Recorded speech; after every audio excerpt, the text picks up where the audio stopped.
Group 1 exams 4,03,000 మంది apply చేసుకొని 3 లక్షల పైన గ్రూప్ 1 ప్రిలిమ్స్ ఎగ్జామ్ మేము నిర్వహించినాం. చిన్న సమస్య రాకుండా మైన్యూట్స్లో వర్కౌట్ చేసి జేఎన్టీయూ నుంచే సపోర్ట్ తీసుకున్నాం. How you people are conducting EAMCET and other exams, we have adopted same procedure and practice.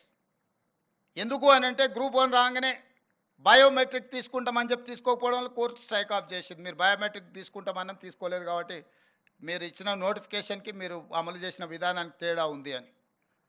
So నోటిఫికేషన్లో ఏం ఇష్యూస్ను పొందుపరిచినామో అదే విధంగా పరీక్షలు నిర్వహించి ప్రిలిమ్స్ కంప్లీట్ చేసి ప్రిలిమ్స్ రిజల్ట్స్ ఇచ్చినాం. నోటిఫికేషన్లో 1:50 అని మేము మెన్షన్ చేసి నోటిఫికేషన్ ఇచ్చినాం. That's not our decision.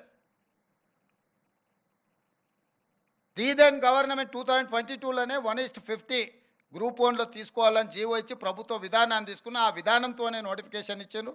Exams conduct చేసిండ్రు. ఆ ఎగ్జామ్స్లో ఏం జరిగిందో మీకు తెలుసు, నేను ఎక్కువ లోతుగా చెప్పాల్సిన అవసరం లేదు. అందుకే కోర్టుల పరీక్షలు రద్దు చేసినాయి. సేమ్ గైడ్లైన్స్లో మేము నోటిఫికేషన్ ఇచ్చి ఎగ్జామ్స్ కండక్ట్ చేసినాక కొంతమంది ఇప్పుడు 1:100 బిలో అంటున్నారు. ప్రజాప్రతినిధులుగా, ముఖ్యమంత్రిగా, మంత్రిగా నాకు శ్రీధర్ బాబు గారికి 1% కూడా నష్టం లేదు, కష్టం లేదు 1:50 బదులు 1:100 పిలవడానికి. కానీ 1:100 పిలిచిన మరుక్షణము కోర్టు సింపుల్గా 1:50 పిలుస్తా అని చెప్పి నువ్వు నోటిఫికేషన్ ఇచ్చి ప్రిలిమ్స్ కండక్ట్ చేసి ఇప్పుడు 1:100 పిలుస్తా నువ్వు రిజల్ట్ ఇస్తే నువ్వు ఫండమెంటల్స్కి నువ్వు అగెనెస్ట్గా పోతున్నావు కాబట్టి court next minute strike off చేస్తుంది. మళ్ళీ మొదటికి వస్తా. 2011లో మొదలుపెట్టిన గ్రూప్ 1 ఎగ్జామ్స్ 2024లో కూడా మనం కంప్లీట్ చేసుకోలేకపోయినాం. 12-13 ఏళ్ళు గ్రూప్ 1 పరీక్షలు నిర్వహించుకోలేని పరిస్థితుల్లో ప్రభుత్వాలు ఉంటే ఆ రోజు 21-22 ఏళ్ళ పిల్లగాడు ఈరోజు 34 ఏళ్ళకు వచ్చిండు. వాడికి పెళ్లి చేస్తే పిల్లలు అయిపోయి పిల్లలు బడికి పోయే వయసు. గ్రూప్ 1 ప్రిపేర్ అవుదాం వచ్చి కోచింగ్ సెంటర్లు వెళ్ళి ఇక్కడనే తిరిగి వాడికి నిజంగా వాడి యుక్త వయసు అంతా కోచింగ్ సెంటర్ల దగ్గరనే అయిపోయింది. ఊరికి వెళ్తే తల్లిదండ్రులకు భారం, ఇక్కడ ఉంటే 10 ఏళ్ళు పని చేయకుంటూ ఉంటే పని చేద్దామన్న ఓపిక కూడా పోద్ది. వీటన్నిటిని దృష్టిలో పెట్టుకొని క్రిస్టల్ క్లియర్గా నోటిఫికేషన్ ఏమి ఇచ్చినామో దాని ప్రకారమే పరీక్షలు నిర్వహించాలని ముందుకెళ్తున్నాము. కొంతమంది అనుకోవచ్చు ఏమైంది వీళ్ళకు 1:100 పిలిస్తే అని. 1:50 లాగా అన్ని ఏర్పాట్లు అయిపోయినాయి. మీకు తెలుసు జేఎన్టీయూ పర్టికులర్గా ఎంతమంది స్టూడెంట్స్ ఉన్నారు, ఎన్ని హాల్ టికెట్లు ఇవ్వాలి, ఎన్ని సెంటర్లలో ఎగ్జామ్స్ నిర్వహించాలి, ఎన్ని బయోమెట్రిక్ ఎక్విప్మెంట్ ఉండాలి, ఎవరు ట్రైన్ చేయాలి, ఎవరు వెళ్ళాలి, ఎవరు మీకు ఇన్విజిలేటర్స్గా ఉండాలి, ఒక వ్యవస్థ ఏర్పాటు చేసుకున్నాక సడన్గా దాన్ని నెక్స్ట్ లెవెల్లో నెక్స్ట్ విధానం మార్చుకుంటే మళ్ళీ అదంతా సమకూర్చుకోవడానికి ఎంత సమయం పడుతుంది, ఎట్లా విద్యార్థుల యొక్క జీవితాలతోనే మన విధానాలు దుందుడుకుగా మార్చుకుంటే ఎంత ప్రభావం చూపిస్తుందో ఇది ఆలోచన చేయాలి. ఎందుకు మీతో నేను పంచుకుంటున్నా అంటే లక్షల మంది విద్యార్థులు మీతోనే ప్రత్యక్ష సంబంధాలు ఉంటారు.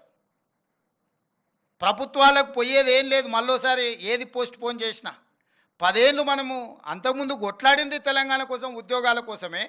తెలంగాణ వచ్చినాక ఉద్యోగాలు భర్తీ చేయట్లేదని కొట్లాడింది మనమే. ఇవాళ ప్రభుత్వం ఒక క్యాలెండర్ డేట్స్ ప్రకారం గ్రూప్ 1 కానీ, డిఎస్సి కానీ, గ్రూప్ 2 కానీ, గ్రూప్ 3 కానీ పకడ్బందీగా ఒకదానికొకటి ఇబ్బంది జరగకుండా ఒక ప్రణాళికబద్ధంగా పరీక్షలు నిర్వహిస్తుంటే ఇప్పుడు ఆశ్చర్యకరంగా పరీక్షలు వాయిదా వేయండి అని కొట్లాడుతున్నారు. ఇంతకాలం 10 ఏళ్ళు మనం కొట్లాడింది పరీక్షలు పెట్టండి, పరీక్షలు పెడతారా లేదా, మేము ముదిరిపోతున్నాం, బెండకాయ ముదిరిపోయిన పిల్లగానికి వయసు మీద పడ్డ దేనికి వనికి రాకుండా పోతాడని ఇంతకాలం కొట్లాడి ఇప్పుడంటూ లేదు నువ్వు వాయిదా లేయని. డిఎస్సి నోటిఫికేషన్ 2 సంవత్సరాల కింద ఇచ్చిన నోటిఫికేషన్, 2 సంవత్సరాల నుంచి డిఎస్సి నోటిఫికేషన్ పరీక్షలు నిర్వహించకపోవడం వల్ల పిల్లలందరిలో అన్రెస్ట్ పేరుకుపోయింది. 2 ఏళ్ళ నుంచి వాళ్ళు డిఎస్సి కోసం ప్రిపేర్ అవుతున్నారు. ఇప్పుడు నేను డిఎస్సి ఫలానా డేట్ నాడు పెడతా అంటే లేదు మాకు చదువుకోవడానికి సమయం కావాలి, దాన్ని కూడా కొంచెం వాయిదా వేయండి అంటారు.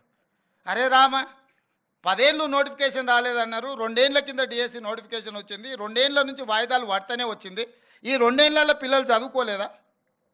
మళ్ళీ ఇప్పుడు వాయిదా వేస్తే అదనంగా చదువుకునేది మేమేం సిలబస్ మార్చలేదే, పరీక్ష విధానాన్ని మార్చలేదే మీరు నేర్చుకోవడానికి. అంటే కేవలం కొన్ని రాజకీయ శక్తులు,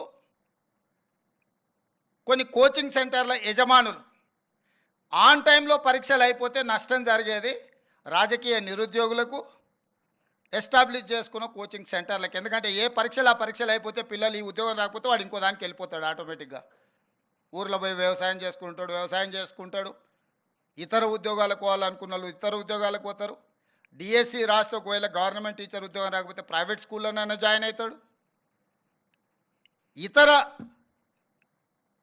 బాధ్యతలు, ఇతర ఉద్యోగ ఉపాధి అవకాశాలు చూసుకుంటే నష్టపోయేది ఎవరయ్యా అంటే ఈ లక్షలాది మంది నిరుద్యోగుల ప్రాతిపదికన కోచింగ్ సెంటర్లు పెట్టుకున్న వాళ్ళకి నష్టం. కోచింగ్ సెంటర్ యజమాని ఆమరణ నిరాహార దీక్ష చేస్తా అంటారు పరీక్షలు వాయిదా వేయమని. నేను అడిగిన ఆయన హాల్ టికెట్ ఏముందో తీయరా, దేనికి రాసిండో పాపం మాట్లాడదామని. లేదు సార్, ఆయన కోచింగ్ సెంటర్ ఉంది, ఆయనకు 2 నెలలు పోస్ట్ పోన్ చేస్తే డిఎస్సి 100 కోట్లు లాభం వస్తుందంట, 2 నెలలు ఆయనకు 100 కోట్ల ఆదాయాన్ని మీరు దెబ్బతీసారట అని ఒక్క ఆయన గురించే చెప్పారు. ఇంకొక ఆయన దీక్షకు కూర్చున్నాడు. ఏందే ఆయన మన పార్టీలో ఉండే మనటి వరకు ఆయనేం పరీక్షలు రాస్తున్నాయనంటే నువ్వు పార్టీలో ఏం ఉద్యోగం ఇవ్వలేదంటే సార్ ఇప్పుడు నిన్ను గిల్లడమే ఆయన పైన అంటే అందుకే ఆయన దీక్ష కూర్చున్నాడు సార్ అన్నాడు. ఇంకో పిల్లగాడు కూర్చున్నాడు, గాంధీ హాస్పిటల్లో చేరాడు. అరే పాపం నాకు తెలిసినోడు ఆ పిల్లగానికి ఏమన్నా కానీ ఏం పరీక్ష రాస్తుండే, అవసరం అయితే స్పెషల్ కోచింగ్ అని ఇప్పిద్దామంటే ఆయన ఏం పరీక్ష రాస్తున్నాడు సార్, ఆయనకు లీడర్ చెప్పినట్టు నువ్వు చేస్తే బాగా పేరు వస్తుంది, నీకు నేను చూసుకుంటా పో అని. నిన్న మన 3 దీక్ష చేస్తే 3 గురించి వివరాలు తెప్పించినాను. ఆ 3లో ఏ ఒక్కడు కూడా ఏ పరీక్ష రాస్తలేడు. ఏ పరీక్షలు రాయనోడు, ఏ ఉద్యోగానికి పోటీ పడనోడు నిర్వహిస్తున్న పరీక్షల్ని వాయిదాలు వేయండి అని చెప్పి దీక్షలు చేస్తారు.